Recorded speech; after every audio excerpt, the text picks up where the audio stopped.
Hey, what's up, everybody? It's your boy J Rock. Today I'm gonna be hitting you with a comic book review. We're gonna be reviewing Batman and Son. Now, this is written by Grant Morrison, and the artwork is by Adam Kubert. But artwork duties, Joshua Williamson takes over for a few issues as well.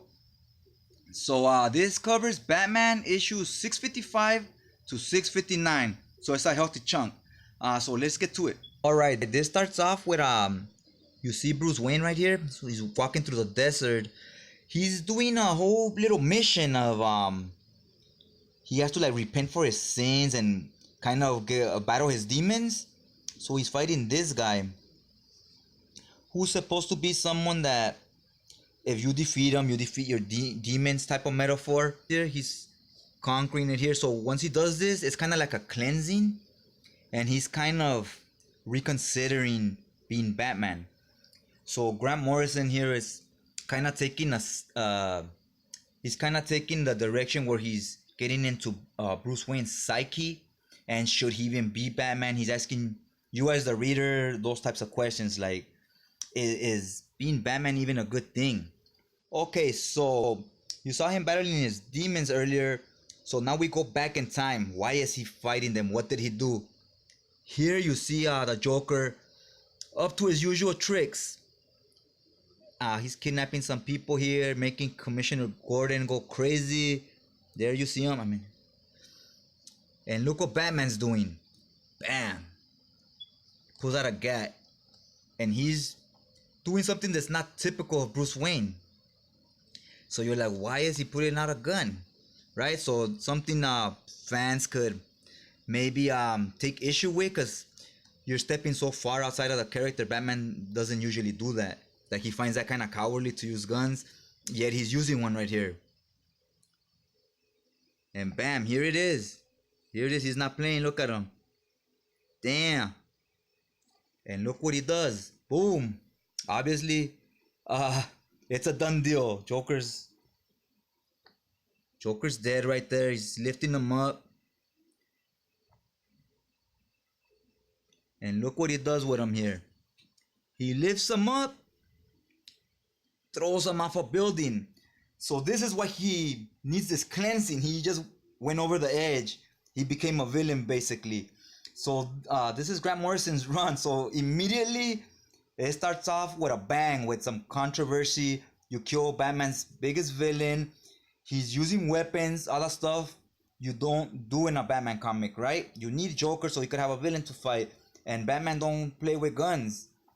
So Grant Morrison tends to do that. He takes things in a completely different direction, and readers either hate it or they love it. It just depends. If you're tired of the same old, yes, you get excited like, oh shit, look what just went down. And if you kind of want things to stay the same, this might be too extreme, too completely in a different direction that it could turn you off of the book. Here's Alfred telling him, you spend too much time as Batman, not enough time as Bruce Wayne. It's like Batman's becoming your real personality, and Bruce Wayne is your alter ego. He's trying to convince him, have a normal life. Like, you're a millionaire, you should be out there dating girls, going to the biggest parties, rubbing elbows with the biggest movie stars and singers and so forth, right? It's kind of like Alfred's always been kind of like his father figure. So this is what we're getting at right here. He should live a little and stop worrying about crimes. And the first issue 655, ends with Talia Ghul. And she makes a big appearance here. She's Ra's al Ghul's daughter. And she's showing up with some writing right here, like a mystery character. Here's the next issue. Badass 2-page spread by Adam Kubert. You see all the bats. They raid this party Bruce Wayne's in. And we find out this new character that Ra's al Ghul's daughter Talia Ghul's bringing in is Batman's son, Bruce Wayne's son. She knows he's Bruce Wayne, and there was this story back in the days where Bruce Wayne dates Talia Ghul, and that was an Elseworld story. Like, what if he dated the villain? So that story never was in continuity. Grant Morrison started this run saying, yes, it was. Yes, it did count. That story happened, and here's the kid they had, and Batman just never knew till now. So he completely, he flipped the game upside down and threw everybody, especially the continuity buffs, a big curveball. So everybody like, wow, so Bruce Wayne's officially a father. He has a kid. So Grant Morrison loves doing this. He loves introducing new characters. Because with a new character, he's fresh. You could develop him. You could do what you please with him. And editorial doesn't, get in the way too much. And then the new character, his son, Damian Wayne. Now, let's see what this character is all about, right? Bruce Wayne immediately brings him into the Batcave. Another two-page spread here, which is bullshit. Bruce Wayne immediately bringing someone he doesn't even know to the Batcave.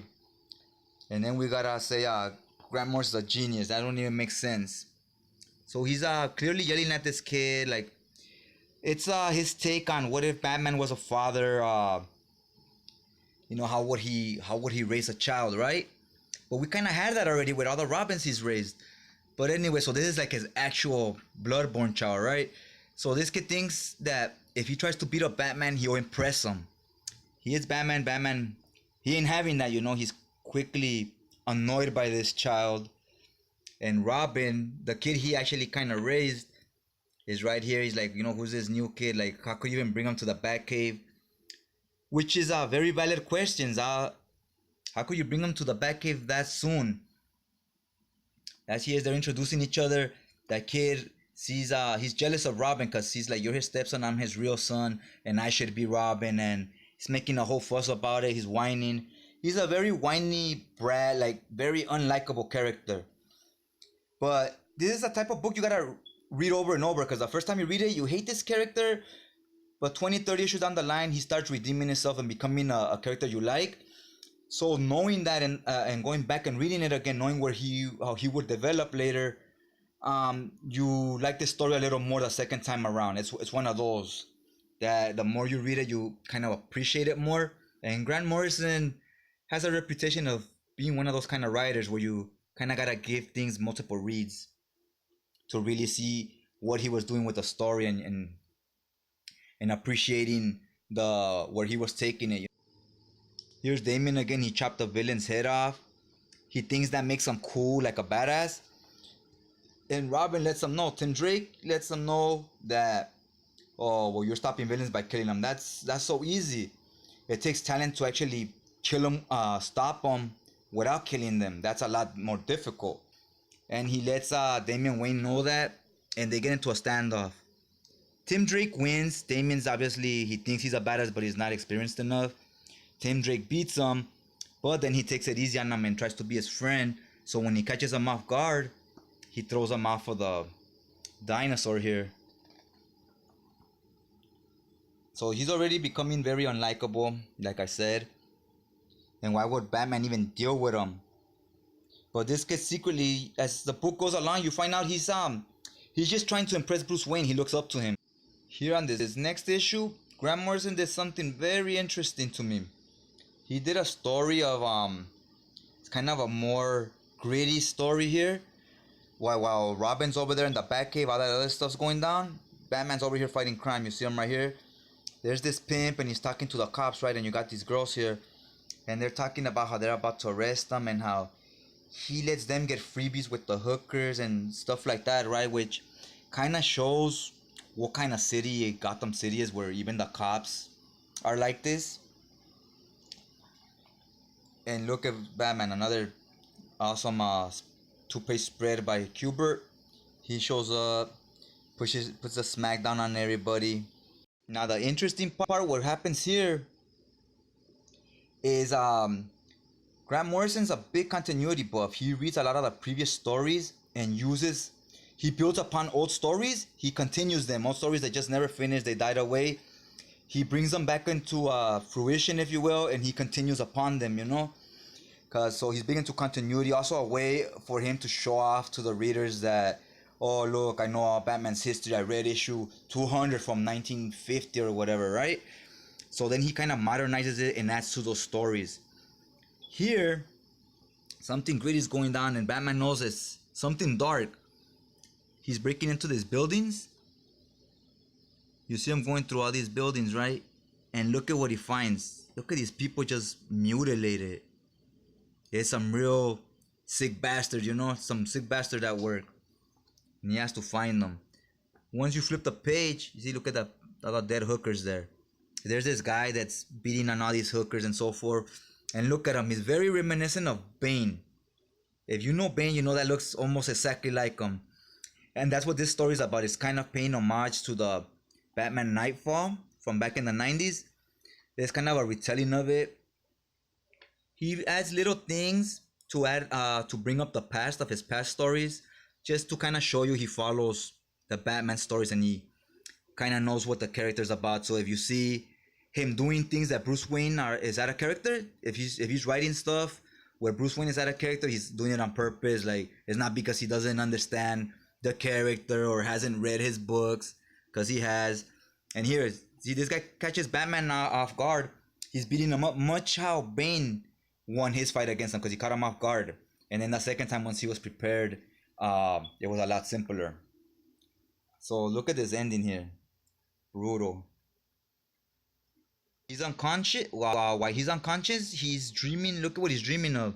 These three Batmen. He thinks he's having this nightmare, and then plus Damian. So he's having nightmares of him, and he wakes up, right? Look at him. So this is where the story gets good, because this is where they're sowing the seeds. You get these three new characters. They're going to be a big part of the story going forward. Got new characters that we could kill off if we feel like it. So here you see he's really messed up in the head, much like Nightfall, where he was so messed up in the head because of everything that happened with Bane. He's thinking, should I retire? Then he just killed Joker, so he's like, should I just pass the torch to someone else to be Batman? Like, he doesn't want to be Batman, and he's on mentally, it's not prepared for it right now. And especially his job is a job of very high stress, so he needs to go on a hiatus, and somebody needs to pick up the mantle, right? Robin shows up, trying to get this guy where Bruce failed. He knows Bruce Wayne is in no shape for it, mentally or physically. Grant Morrison, he's really good at leaving his fingerprints all over a story, completely switching it to a style where you know it's his style, while at the same time respecting the writers that came before him, respecting their stories and showing them their stories count, and he includes them in his when he's writing. He includes little things here and there to show you, yeah, those stories really happen, they count, and he builds upon them and completely changes them at the same time.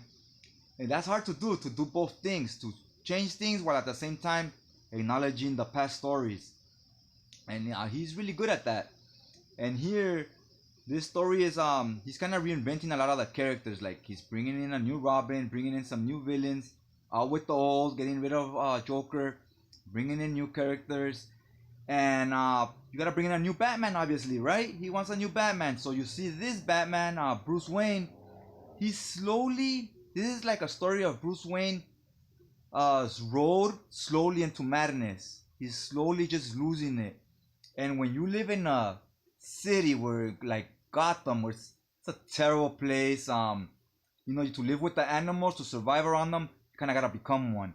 And here you slowly, I mean, we saw him shoot Joker and throw him off a building, right?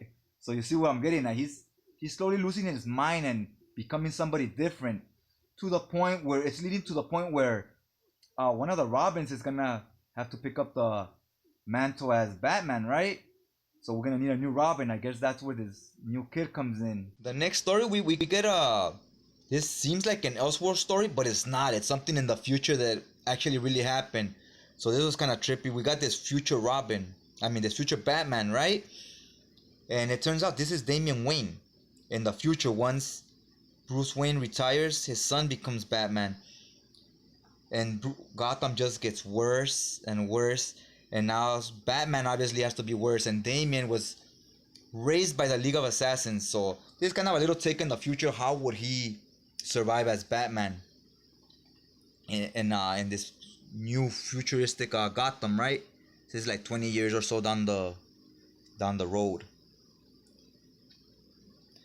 Now what they do here, this the way they tie these two stories in together is pretty cool. This is Barbara Gordon. We all know she's Batgirl. right? So here she's the new Commissioner Gordon because her dad is long dead. It's the future. Bruce Wayne and Gordon, they're gone, and they were really good friends. They had a lot of trust. Now these two, that their children, Batgirl and Robin, which is now the new Batman, don't like each other and don't trust each other at all. It's a completely opposite type of relationship.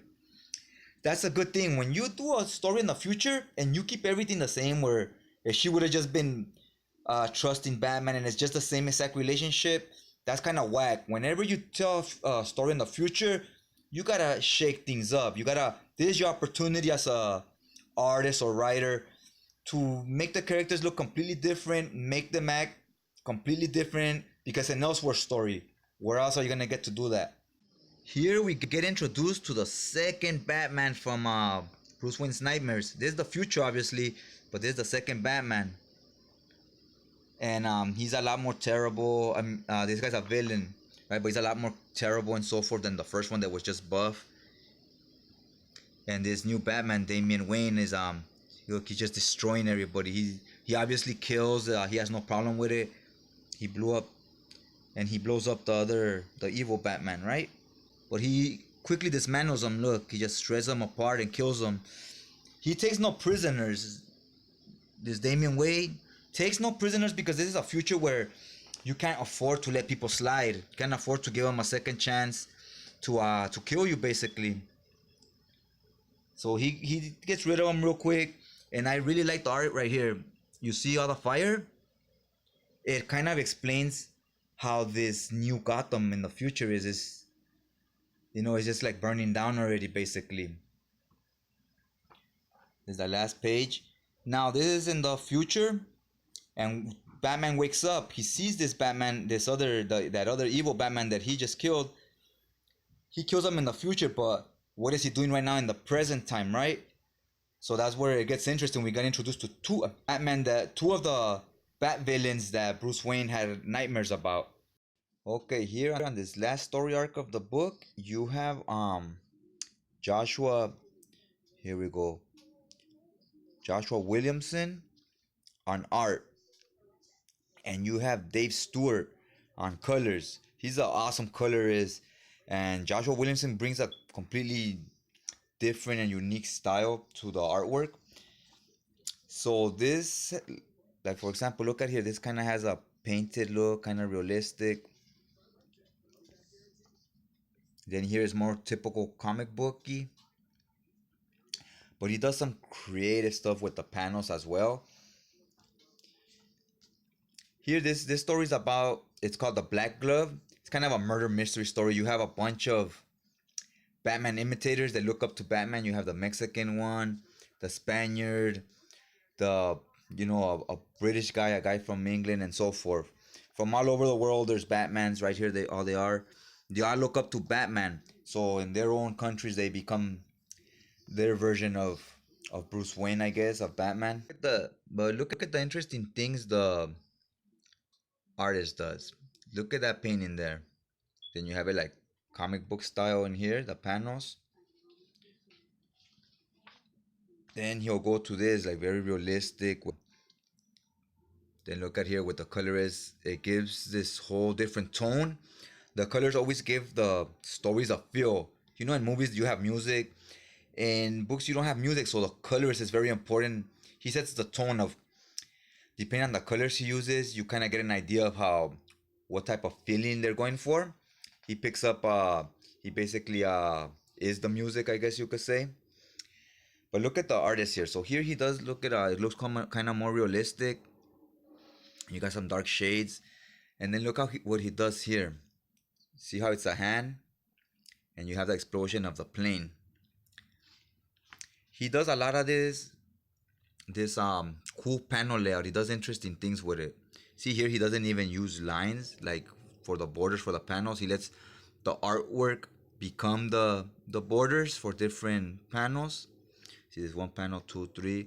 It's very unique and very interesting. Here you see him doing more of the same. Again, hinting towards this black glove. Look at this this artwork is it's amazing right here, for real though. And look at here, he takes it old school here. He makes it look I forgot what you call this, but they give it this old school, these red lines, how old comic books used to have. Look right there too again. Gives it a little throwback. So he throws a lot of different art styles in here, which goes well with, it fits in with Grant Morrison's writing because it's very all over the place. So this art is all over the place with a lot of different styles, and as you're reading it, it makes sense why they constantly switch up the art from page to page. It makes sense with this type of story that they're telling here. Look at this right here. This looks badass. So yeah, like I said, this is basically a murder mystery right here. They're in a group of all these Batmans, and everybody's dying one by one, and one of them is obviously the killer. Look at this two-page spread right here. This thing looks amazing right here. This is badass.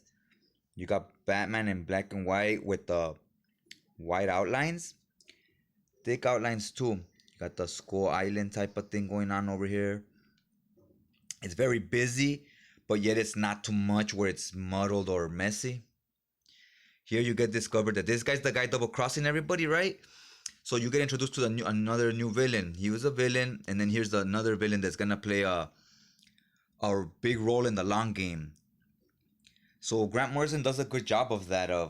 He's slowly introducing you different story arcs, and in each story arc he's introducing a new villain, which down the road they'll all come together. All right, so here we got introduced to we're getting introduced to this new outfit called the Black Glove, and I thought the writer right here did a great job of.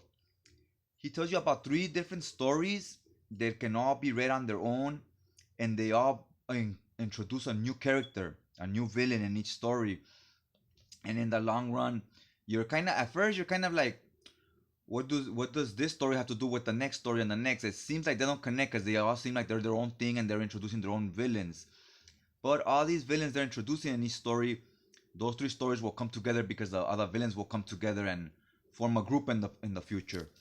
So as you're reading it, it might not feel like the greatest thing, but once you read the whole thing, that's what I'm saying. This is one of those stories he's one of those writers where you kind of gotta reread everything, and it makes a lot more sense and you can appreciate it more. This individual trade right here, I'd give it probably like a 7 out of 10.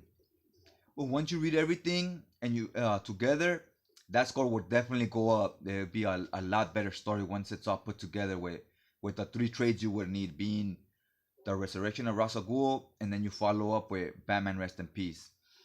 So yeah, this was a great one. I was really digging what he did here. Introduced a lot of new characters. He took his time. None of them felt rushed, like you just threw them in there last minute. You gave them enough time so you can know who they are and what they're about. Well, none of them felt cookie cutter. None of these villains, they all had their own personality and so forth. Kind of reinventing the whole. It's a great jumping on point. Let me put it that way. It's kind of reinventing the whole mythos in a way, while still paying attention to the past stories and still including them in a way. So yeah, it's I definitely recommend this one. I think this is one you should read. Definitely worth the pickup. And if you like what you saw, go ahead and hit that like button. You want to see more of the same, go ahead and hit that subscribe button so you could follow up on this, because I'm gonna be reviewing the next story arc. So stay tuned for that as well. If you read this before, let me know what you think about it. Go ahead and leave your comments on the comment section, and I'll check you guys out next time.